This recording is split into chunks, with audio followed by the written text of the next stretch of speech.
감사합니다, 여러분. 방역대 맞아주셔서 감사합니다. 제가 기자 출신입니다. KBS에 지난 1991년에 입사를 했습니다. 일찍 입사한 건 아니고, 시험에 계속 떨어졌어요. 그래서 한 20번을 떨어졌습니다. 중앙일보도 분명히 시험을 봤을 겁니다. 근데 떨어졌어요. 그래서 안 되나 보다라고 생각을 하고 있었는데, KBS의 마지막, 나이 제한에 딱 걸려서 KBS 기자가 됐습니다. 그래서 23년 동안 기자 생활을 했죠. 그래서 기자의 입장에서 지금 제가 강찬호 기자라면 어떨까라고 이제 생각을 하게 됩니다. 이 얘기 여기 강찬호 기자가 듣고 있을 거예요. 여기 지금 있는데, 이제 다음에 제가 말씀드린 이런 이유로 좀 불편할 겁니다. 왜냐? 기자가 제일 힘들어하는 게 뭐냐? 자기가 취재당하는 거 제일 힘들어합니다. 제가 박근혜 대통령 대변인으로 이제 간 첫날 이렇게 여기 기자분들이 계시고 제가 이 단상에 올라가게 됐어요. 그런데 기자들이 저에게 막 이런저런 질문을 했습니다. 그때 제가 느낀 게 뭐냐면, 아니 이놈들이 나한테 질문을 하네, 이런 거예요. 질문은 항상 기자가 하는 거고 질문은 항상 앵커가 하는 거였기 때문에 질문을 받는 입장에 들어가면 굉장히 어쩔 줄 모르게 됩니다. 그리고 이 사람이 저 질문을 하니까 이렇게 쓸 모양이네, 이런 게 막 머리에 들어가 있는 거예요. 그래서 굉장히 불편해했던 기억이 납니다. 강찬호 기자가 한 거는 자기의 일상생활이었습니다. 일상적으로 하는 취재 활동을 통해서 특종을 한 거예요. 이 특종이 이 강찬호 기자가 한 첫 번째 특종이라고 생각하지 않습니다. 저도 특종을 많이 했어요. 특종상도 받고 대한민국 방송 대상을 2번이나 받았습니다. 대한민국 방송 대상 보도 부문 기자라는 거는 방송이 얼마나 많습니까? KBS, MBC, SBS, CBS, 지금 종편들도 있고 그런데 그런 많은 기자 가운데 딱 한 명만 뽑아가지고 당신이 지난 1년 동안 제일 열심히 훌륭한 기자 생활을 했습니다, 이런 상을 주는 거를 제가 받았었습니다. 그런데 그 특종을 기자들의 최고의 훈장 특종입니다. 특종은 뭐냐? 다른 기자들은 하나도 안 썼어.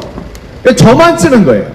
저만 쓰는 건데 바보 같은 얘기 쓰는 게 아니고 굉장히 훌륭한 이야기를 쓰는 겁니다. 남들이 몰랐던 것을 보도를 하는 거예요. 그러면 다른 기자들이 뜨거, 이거 뭐야? 이러면서 다 따라오게 됩니다. 그렇게 되면 굉장히 통쾌해요. 와, 다른 사람들이 모두 내 기사를 따라서 추적 보도를 하는구나, 추격 보도를 하는구나, 이게 이제 최고거든요. 이 강찬호 기자가 지금 이거 하나만 특종을 한 게 아닙니다. 많이 특종을 했어요. 그런데 이런 많은 분들이 오셔가지고 강찬호 기자 잘한다 이런 얘기를 한다니까 아마 쑥스러웠을 겁니다. 제가 여기 아까 시작되기 전에 강찬호 기자한테 전화를 했습니다.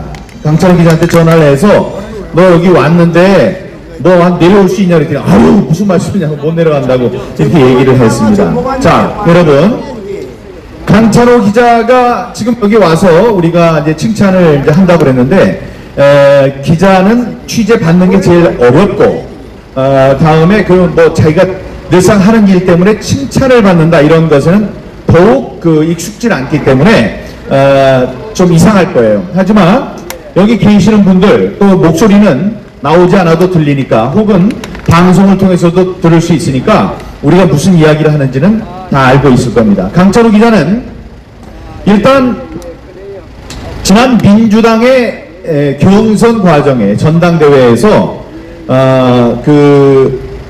전자투표를 했는데 그 전자투표에 중복투표를 막을 수가 없었다라는 귀중한 이야기를 누구로부터 듣습니다. 그래서 그거를 특종 보도합니다. 그러니까 민주당의 경선 과정에 전당대회에서 부정선거가 저질러졌다, 이런 것을 최초로 보도를 하게 되죠. 그래서 우리들이 박수를 쳤는데 중요한 건 뭐냐? 그 기사가 사라졌어요, 갑자기. 그래서 이제 그거를 또 취재하려고 했더니, 누구 기자가 취재하려고 했더니 전화 그냥 끊어버렸다고 합니다. 무슨 일 때문에 그게 사라졌는지는 알 수 없습니다. 나중에 저도 한번 취재를 하려고 합니다. 자, 그런데 그게 사라진 이후에 주의를 그렇게 끌고 다음에 우리 방송됐던 건 뭐냐? 다음에 보도가 됐던 게 북한에서 해킹이 있었다. 서원관이에 대한 해킹이 있었는데, 해킹이 있어서 당신들 보안 점검을 받아야 된다라고 얘기를 했는데 이 사람들이 받질 않았다. 이런 보도가 나온 겁니다. 이건 특종이죠. 특종이에요. 그것 때문에 지금 난리가 나고, 오늘 박찬진하고 그 신봉섭이에요? 송봉섭? 예. 송봉섭이 옷을 벗기까지 이르는 겁니다. 물론 다른 사안이 또 겹쳐지긴 했습니다만은 그 전까지는 저 선관위다 그러면은 최고의 사람들, 도덕적으로도 훌륭한 사람들, 이런 사람들만 있는 줄 알았다고요. 우리가 부정선거를 가지고 선관위를 욕을 하고 공격을 하면 사람들이 말렸어요. 아이고 저 중앙선거관리위원회는 벌써 이름부터 아주 윤리적인 이름이기 때문에 사람들이 거기 공격을 하면은 당신한테 해가 옵니다. 그러니까 그 공격 안 했으면 좋겠어요. 내부에서도 그런 얘기가 있었습니다. 근데 그 사람들의 민낯을 까발린 최초의 기사가 이제 됐고, 다음에 지금은 기사 싸움이 붙었습니다. 중앙일보가 하는데 조선일보가 가만히 있을 수 있나요? 그러니까 TV조선에서 붙었죠. 거짓말을 하고 있다. 서원관이가 우리는 그런 통보를 받은 적이 없다고 그러니까 그 이메일까지 찍어서 특종 보도를 했습니다. 그러니까 동아일보는 가만히 있나요? 동아일보가 또 뭐라고 했냐? 지금 6명이라고 그러죠. 그 아빠 찬스로 들어가 있는 제2의 조민 같은 그런 존재가 선거관리위원회 안에 6명이 있다. 이런 6건수의 그런 특혜 채용이 있었다라는 기사 싸움이 붙기 시작한 겁니다. 기자들 사이에 있는 이 전쟁을 우리가 이제 기사 싸움이라고 하는데, 이거는 조폭들 사이에 있는 전쟁하고 똑같습니다. 피하고 싶은 거예요. 하지만 일단 붙으면은 자기네들의 매체의 성격, 매체의 가치가 있기 때문에 우리가 조선일보에 뒤질 수 없지, 조선이 중앙에 지면 되나, 동아가 최고인데 이러면서 서로 붙게 됩니다. 그래서 이제 기사 싸움이 붙었으니까 그 다음은 우리는 그냥 보기만 하면 돼요. 보기만 하면 돼. 시작이 된 다음에는 보기만 하면 됩니다. 자, 그런 최초의 불을 당긴 사람이 우리 강찬호 기자입니다. 강찬호 기자는 훌륭한 집안에서 태어났습니다. 그 아버님이 강구진, 서울대 법대의 수석으로 들어갔습니다. 다음에 사시에 수석 합격했습니다. 그래서 판사 생활을 했고, 다음에 미국에 유학을 갔는데 어딜 가냐? 하버드 법대에 갔어요. 그래서 거기서 석사도 하고 박사도 했습니다. 그러다가 지난 1984년에 갑자기 이상한 덤프트럭이 들어와가지고 차 사고로 불의의 목숨을 잃는 이제 그런 일이 생겼었습니다. 강찬호 기자와 저와의 경찰관이세요? 경찰관이세요? 조용히 하세요. 강찬호 기자와 저와의 관계는 워싱턴 특파원을 같이 했습니다. 같은 시기에. 그래서 가족끼리도 친하고 그런데 그 강찬호 기자가 워싱턴에서 특파원을 같이 하고 있었으니 여기에 돌아온 다음에 강찬호 기자는 강찬호 기자대로 훌륭하게 승승장구하고, 저는 저대로 여기 KBS에서 9시 뉴스 앵커를 하고 그렇게 연락을 하면서 지냈습니다. 그러다가 제가 국회의원이 되고, 국회의원이 된 다음에 다음번에 재선을 하려다가 떨어졌죠. 부정선거로 떨어졌습니다. 그래서 이걸 갖고 열심히 이제 싸우는 와중에, 여러분 기억하실지 모르겠는데 한 1년 됐을 때, 딱 1년이 됐을 때 제가 미국에 2번을 갔다 와서 국제보고서를 만듭니다. 그 전에는 사람들이 보도를 안 해줬어요. 그래서 미국에까지 가서 제가 2번을 가서 워싱턴에서 백악관 앞에서도 1인 시위를 하고 그랬었는데, 그 이후에 저희 가서 국제조사단을 꾸려가지고 국제조사단이 굉장히 두꺼운 보고서를 만들게 됩니다.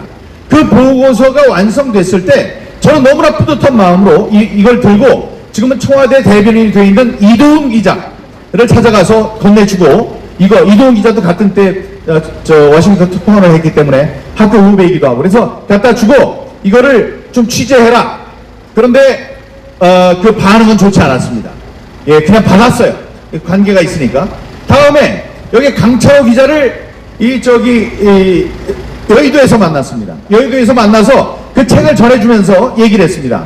여기 강철호 기자, 찬호야, 이거 형이 만든 건데 저 보도 좀 한번 읽어봐라. 읽어보고 보도를 좀 해줘. 라고 얘기했을 때 이 강철호 기자가 저한테 뭐라고 했니? 이렇게 얘기했습니다. 한마디에 틀림도 없이 이렇게 얘기했어요. 형, 이건 죽어도 못 씁니다. 그래서 아니 왜 못 써 이걸? 그랬더니 아니 형, 이 부정선거가 만약에 있었다면 부정선거의 최대 피해자가 누굽니까? 바로 당 아닙니까? 국민의힘 당이에요. 근데 국민의힘의 당이 어떻게 했습니까? 형이 부정선거를 외친다고 당협위원장에서 자르지 않았습니까? 지금 경욱이 형은 부정선거를 얘기함으로써 당으로부터 지금 핍박을 받고 있습니다.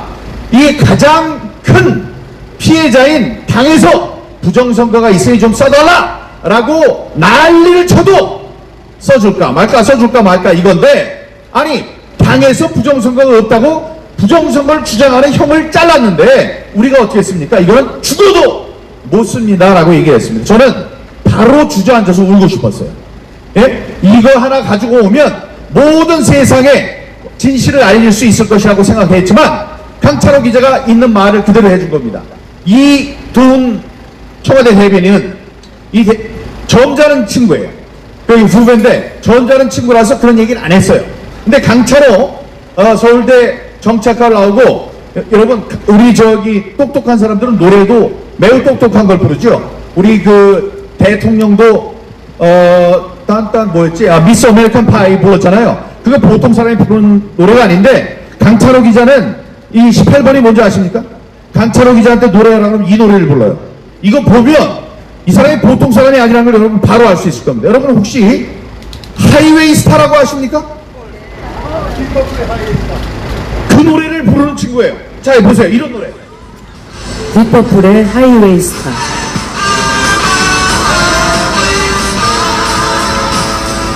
아니 이건 듣기도 어려운 노래인데 노래하라 그러면 나와서 이 노래를 온 플로어를 다 돌아다니면서 노래를 부르는 사람이에요. 이렇게 똑똑한 사람입니다. 이 똑똑한 친구는 그 비밀을 얘기하지 않고 그냥 넘어가기가 힘들었을 겁니다. 그러니까 있는 그대로 얘기를 했죠. 형 이거 못 씁니다. 자, 그렇게 해서 강찬호 기자의 마음속에는 빚이 있었습니다. 저에 대해서. 혹은 이 부정선거에 대해서 빚이 있었어요. 오늘도 제가 여기 와서 얘기한다고 아까 통화를 했는데 부탁한 게 있습니다. 형님, 제가 특종 보도한 거는 북한의 해킹입니다. 근데 지금 우리 회사의 입장도 있고 저는 부정선거가 있다는 얘기는 보도하지 않았고 앞으로도 보도할 수 있을지 없을지는 모르겠습니다. 이렇게 얘기를 했습니다. 욕할 수가 없어요. 일단 큰 걸음을 떼어놓는 역할을 했기 때문에 강찬호 기자는 부정선거의 주범, 여기 계시는 존경하는 황교안 대표님께서 며칠 전에 국회에 가서 기자회견을 하셨는데 거기 중에 가장 중요한 건 이겁니다. 4.15는 부정선거였다. 중앙선거관리위원회는 그 부정선거를 일으킨 범죄자가 딱 두 마디를 하셨습니다. 좀 많은 말씀 중에 그 두 마디 이야기를 이제 제가 귀담아 들었는데요. 자, 이 사람들이, 온 세상 사람들이 그 사실을 다 알 수 있도록 해야 합니다. 그렇게 말씀을 하셨어도 중요한 조선 동아 중앙 조중동에 그런 게 나오질 않아요. 이렇게 되니까 아직은 정상이 아닙니다. 정상이 아니지만 이 기자들, 국회의원들, 이런 사람들이 깨어나야지 세상이 바뀝니다. 저기 이름들 많아요. 인세영도 있고, 예? 강철호도 있고, 여러 지금 이렇게 써주는 기자들이 있고, 국회의원들 중에는 최승진, 다음에 최춘식, 또 이번에 있었던 이만희, 장재원, 이런 사람들이 있습니다. 한 10명쯤 되던데요. 그런 분들, 이명수 의원님, 이런 분들이 한 사람씩 늘어난다면은 세상이 이 진실을 알게 될 겁니다.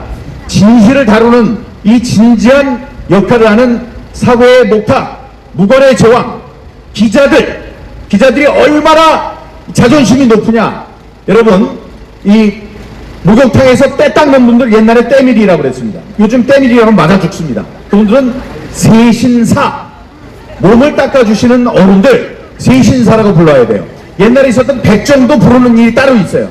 그런데 놈자자를 딱 써가지고 자기 직업을 부르는 사람들은 기자밖에 없습니다. 그건 뭐예요? 기자라는 얘기를 아무리 높여도 소용이 없어요. 아무리 낮춰도 괜찮아요. 우리의 자존심을 꺾을 수 없다. 우리는 그런 일에, 그런 말에 크게 관여를, 신경을 쓰지 않는다 이겁니다. 조폭 아시죠? 조폭들이 몸에다 문신을 하고 다닙니다.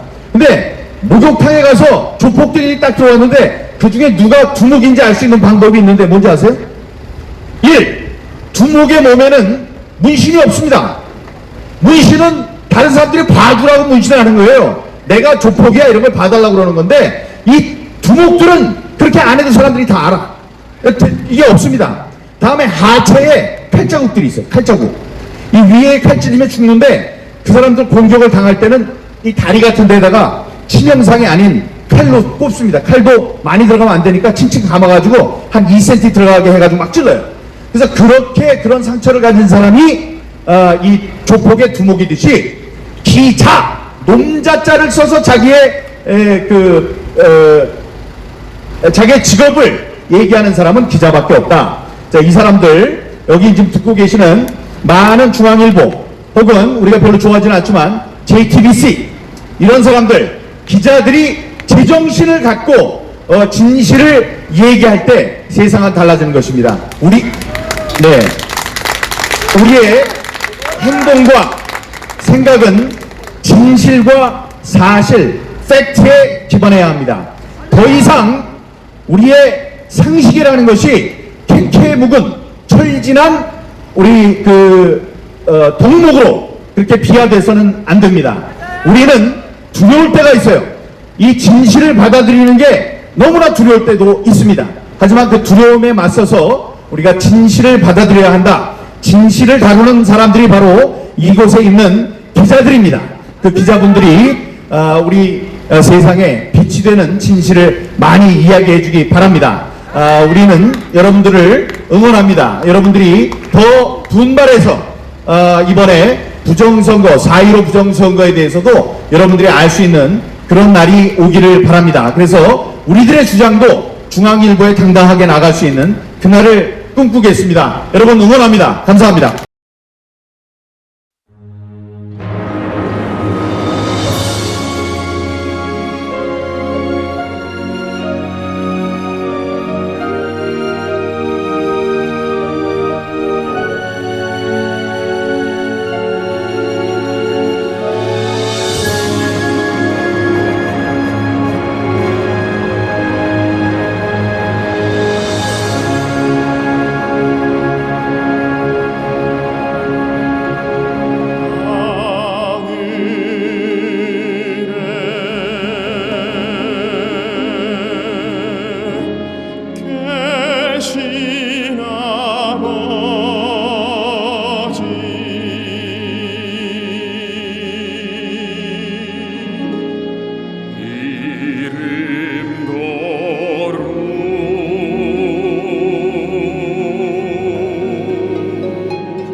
땅에서